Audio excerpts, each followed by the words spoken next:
Elsewhere, Labour Cabinet Secretary Kazungu Kambi yesterday told the National Assembly's Labour and Social Welfare Committee that he was in the dark on the controversial NSSF Tassia project until Kotu boss Francis Atwoli raised the alarm over the project.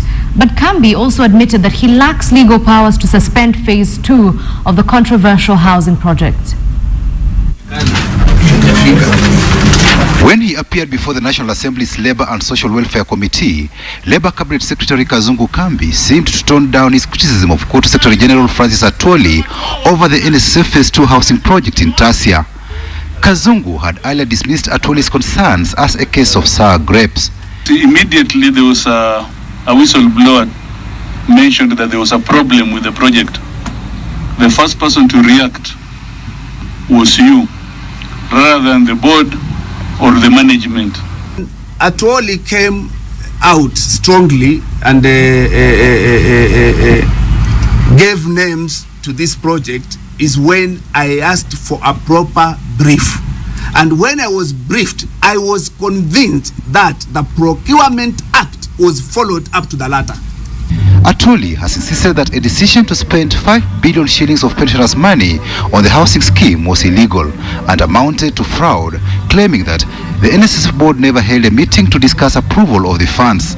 Indeed, on Sunday, Atwoli asked the president to sack Kazungu Kambi over Tassia project. I just wanted us to start from that angle, that the board did not disclose to you what was going on at NSSF until you realize that there was a problem at the tail end. Yes. Do you agree with me? Mr. Chair, I do agree with you. And one, Mr. Chair, as a cabinet secretary, I'm only involved when it comes to police matters. But when it comes to procurement, I think it's the management, Mr. Chair, not even the board. The first time this project was brought to my limelight was when it was advertised.